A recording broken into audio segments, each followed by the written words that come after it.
ওং জগদ্ধাত্রী নমস্তভ্যং নমস্তে জগদীশ্বরী জগন্মাতো নমস্তভ্যং জগদ্ধাত্রী নমস্তুতে জগদ্ধারণী দেবী জগদ্ধাত্রী বিশ্বরূপা নমস্তভ্যং জগদ্ধাত্রী নমস্তুতে।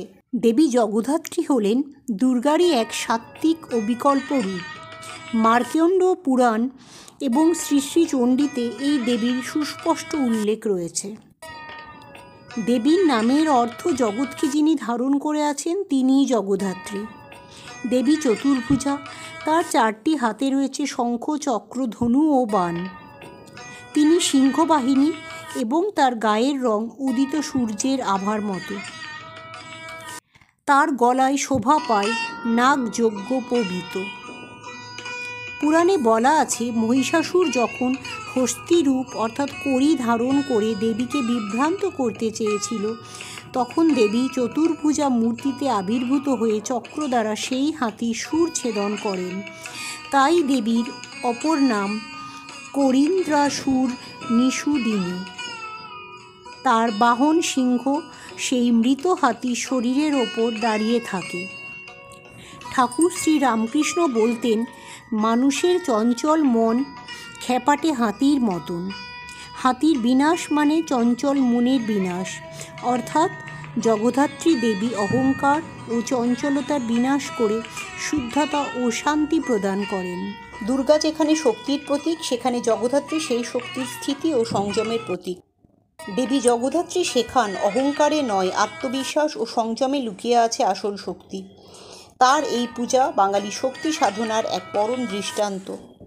বাংলায় জগদ্ধাত্রী পূজা জনপ্রিয় করে তোলেন রাজা কৃষ্ণচন্দ্র রায়। তিনি 1800 শতকে এই পূজার প্রচলন করেন। কথিত আছে, এক বছর রাজা দুর্গাপুজো করতে না পারায় অনুশোচনায় ভুগতে লাগলেন। তখন তিনি স্বপ্নে দেবীর দর্শন পান। দেবী বলেন, আমি আবার আসবো জগদ্ধাত্রী রূপে কার্তিক মাসে তোমার রাজপ্রাসাদে। এরপর থেকেই কৃষ্ণনগরে শুরু হয় জগদ্ধাত্রী পূজা। সেই পূজায় আজও বুড়িমা পূজা নামে খ্যাত। 400 বছরেরও বেশি পুরনো ঐতিহ্য। নদিয়া থেকে এই পূজা ধীরে ধীরে ছড়িয়ে পড়ে চন্দননগর, শ্রীরামপুর, হুগলি, বর্ধমান ও কলকাতায়।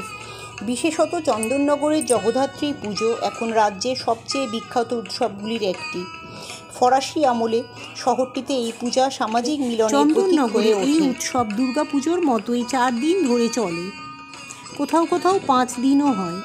চন্দননগরের পুজোর প্রধান আকর্ষণ হলো সুউচ্চ প্রতিমা, যা কোথাও কোথাও 25 থেকে 26 ফুট বা তারও বেশি উঁচু হয়, এবং চোখ ধাঁধানো আলোকসজ্জা, যার খ্যাতি বিশ্বজোড়া। এই সুবিশাল প্রতিমা এবং আলোকসজ্জা সহ বিশাল শোভাযাত্রা চন্দননগরের উৎসবকে অনন্য মাত্রা দেয়। জগদ্ধাত্রী পুজোর আকর্ষণ: জলভরা সন্দেশ আর অপূর্ব আলোকসজ্জা, এই দুইয়ের টানে লক্ষ লক্ষ মানুষ ভিড় করেন এখানে। বিশেষত প্রতিমা নিরঞ্জনের বর্ণাঢ্য শোভাযাত্রা চন্দননগরের উৎসবকে এক অনন্য মাত্রা দিয়েছে।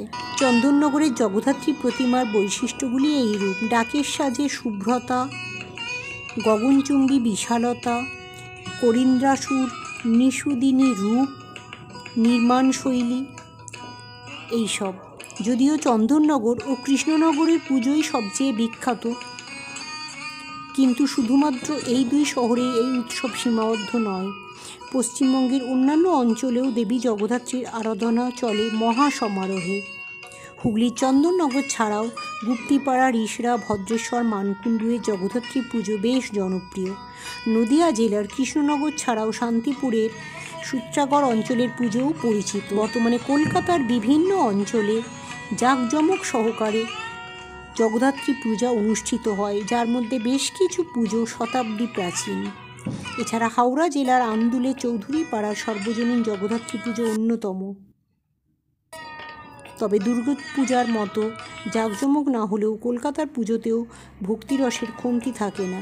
ধীরে ধীরে মহানগরীতেও এই পূজার জাঁকজমক বাড়ছে। এছাড়াও পূর্ব বর্ধমান জেলার ধাত্রীগ্রাম ও উত্তর 24 পরগনা জেলার ইছাপুরের নবাবগঞ্জ জগদ্ধাত্রী উৎসবের জন্য সুবিখ্যাত। কৃষ্ণনগরের বুড়িমা ছাড়াও মেজমা ও ছোটো মায়ের জগদ্ধাত্রী পুজো বিখ্যাত। বেলুড় মঠে সারদা পীঠের প্রথা মেনে জগদ্ধাত্রী পুজো পালিত হয়।